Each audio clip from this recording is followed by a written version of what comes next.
سورہ نبا ہے، اس میں اس کی جو آخری آیات ہیں میرا دل کرتا ہے میں وہ پہلے اس کو تھوڑا سا ذکر کر لوں ہمارے جو صوفیہ کرام ہیں ان کے حوالہ سے، کہ قیامت کا اس میں ذکر ہے۔ قیامت کا ذکر کرتے کرتے اللہ رب العالمین نے جب کہا کہ اِنَّا أَنذَرْنَاكُمْ عَذَابًا قَرِيبًا يَوْمَ يَنظُرُ الْمَرْءُ مَا قَدَّمَتْ يَدَاهُ، جب ہر کوئی بندہ دیکھے گا جو اس نے آگے بھیجا ہے، وَيَقُولُ الْكَافِرُ، اور جو کافر ہوگا وہ کیا کہے گا، یا لیتنی کنت ترابا، کاش میں مٹی ہو گیا ہوتا۔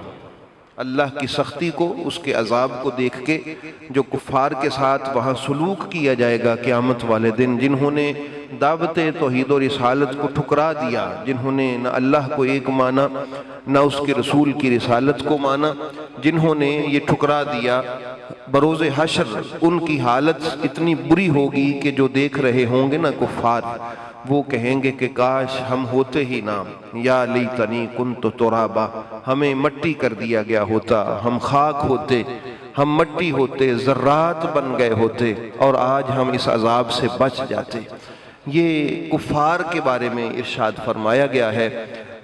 اس کے بارے میں لفظ تراب پہ جب ہم گفتگو کرتے ہیں تو ایک ہمارا صوفیہ کا جو ہے سلسلہ ہے، دیکھیے قرآن کریم سب کے لیے ہے اور ہر طبقہ فکر اس کو اپنی اپنی درجات کے اعتبار سے سمجھتا ہے۔ قرآن ہر طبقے کے لوگوں کو ہدایت کرتا ہے، ایک عام مسلمان ہے، پھر ان سے کچھ زیادہ صالح ہے، پھر ان سے کوئی زیادہ متقی ہے، ٹھیک ہے نا، یہ سلسلہ چلتا رہتا ہے۔ تو ہر طبقے کے لیے اس میں ہدایت کا سامان اپنے اپنے درجات کے اعتبار سے موجود ہے۔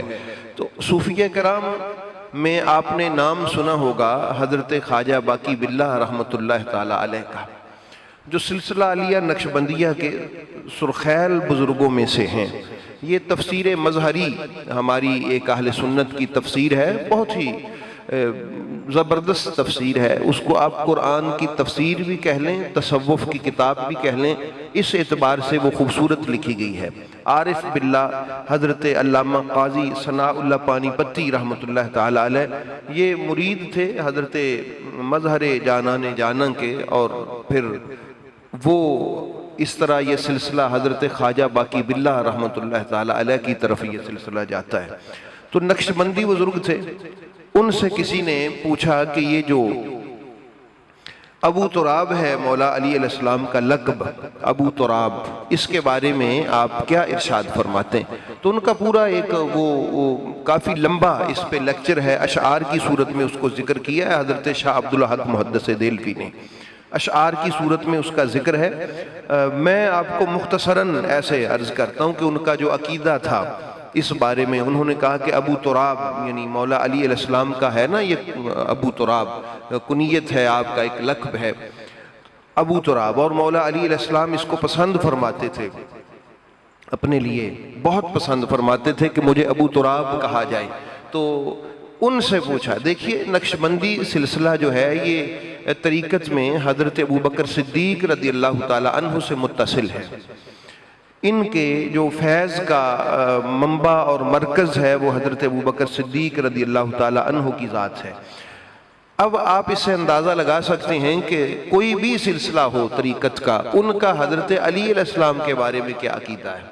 جو مرید حضرت ابوبکر صدیق کے ہیں ان کا بھی عقیدہ سن لیں آپ، وہ کہتے ہیں کہ تراب ان شخصیات کو کہتے ہیں، تراب اولیاء کرام کا وہ طبقہ ہے، تراب سے مراد وہ لوگ ہیں جنہوں نے اپنے تن کی اس سلطنت کو، یہ جو ہمارا مٹی کا پتلا ہے، اس کو فتح کر لیا ہو، اس کو اپنے آپ کو مار دیا ہو، جو خاک نشین ہو گئے ہوں، جن کو اللہ رب العالمین نے یہ طاقت عطا فرما دی ہو کہ اس وجود میں جو خواہشات ہیں، جو شہوتیں ہیں، جو چاہتے ہیں، جس کی وجہ سے بندہ اللہ کو ناراض کر بیٹھتا ہے، وہ خواہشات، وہ شہوتیں، ان کو جن لوگوں نے ختم کر دیا ہے، ان پر کنٹرول کر دیا ہے، تو گویا انہوں نے اپنے مٹی کی اس سلطنت کو، اس تن کو فتح کر لیا ہوا ہے، وہ اولیاء کرام ہیں۔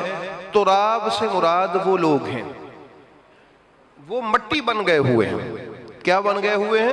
مٹی بن گئے ہوئے ہیں، خالص مٹی بن گئے ہوئے. مٹی آپ کو سمجھنا ذرا تھوڑا سا میں آپ کو سمجھا دوں. دیکھیے ہمارے اس وجود میں آگ ہے، ہوا ہے، پانی ہے اور مٹی ہے. ہمارے اس وجود کا عناصر اربع جو ہیں، آگ، ہوا، پانی اور مٹی، یہ ہماری تخلیق کے عناصر ہیں. ہمیں اس سے اللہ نے تخلیق فرمایا ہے. تو آگ، ہوا، پانی، یہ ساری چیزیں، ان میں ٹھہراؤ چونکہ نہیں ہوتا یا آگ میں بڑکاؤ ہوتا ہے، ٹھیک ہے. تو مٹی کی خاصیت یہ ہے کہ اس میں استقامت ہوتی ہے، یہ ٹھہر جاتی ہے، اس میں استقامت ہے.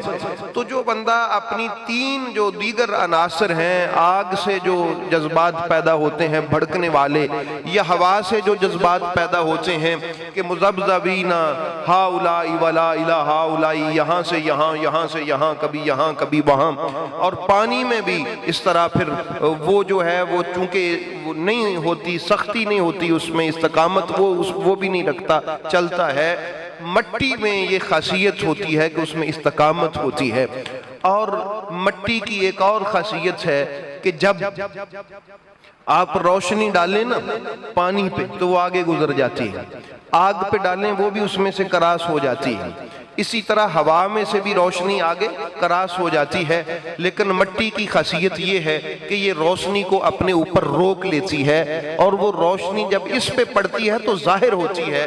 تو اللہ رب العالمین اپنے نور کی روشنی جب ڈالتا ہے تو انسان کو مٹی دی ہی اس لیے ہے کہ اس مٹی میں یہ خاصیت ہے کہ اس نور کو، اس روشنی کو جو اس کے جلووں کی روشنی ہے، یہ اپنے سینے پہ برداشت کرتی ہے اور پھر وہ ظاہر ہوتی ہے. یہ مٹی ہی وہ آئینہ ہے، بات سمجھ لیں، مٹی ہی وہ آئینہ ہے جہاں سے انوار الہیہ کو منعکس ہو کے کسی کو جو ہے وہ جلوہ اس کا دیکھا جا سکتا ہے.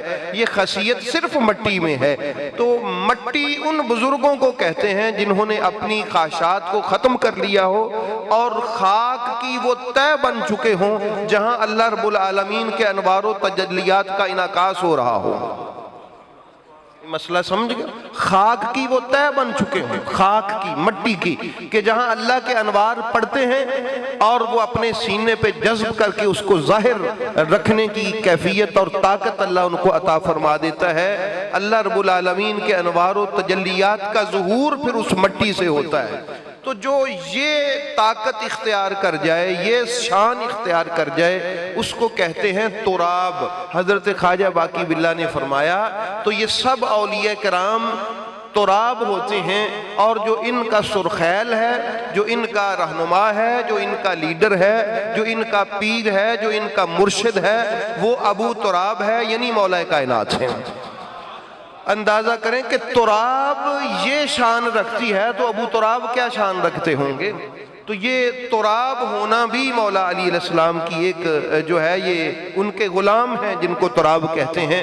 تو کہا جاتا ہے اس آیت کی شرح میں بزرگان دین لکھتے ہیں کہ جب تراب جو ہے، تراب یعنی یہ جو مٹی ہو گئے تھے بزرگ، جب ان پر اللہ کے انعامات کی بارش ہو رہی ہوگی، اللہ کی کرم نوازیوں کی برسات ہو رہی ہوگی، تو جب یہ کفار اس کو دیکھیں گے نا کہ یہ کون لوگ ہیں، وہ کہیں گے یہ تو تراب تھے. یہ کیا تھے؟ تراب تھے. تو احباب گرامی جب ان پر کرم نوازیاں ہو رہی ہوں گی تو پھر ابو تراب کے غلاموں پر جب اللہ رب العالمین کا فضل برس رہا ہوگا، جناب ابو تراب کے مریدوں پر جب میرے رب کی رحمت کی گھٹا برس رہی ہوگی قیامت والے دن، تو پھر منکر جو ہیں، جو انکار کرنے والے ہیں، وہ دیکھ دیکھ کے کہہ رہے ہوں گے یا لیتنی کنت ترابا، کاش ہم بھی ان کی طرح تراب ہو گئے.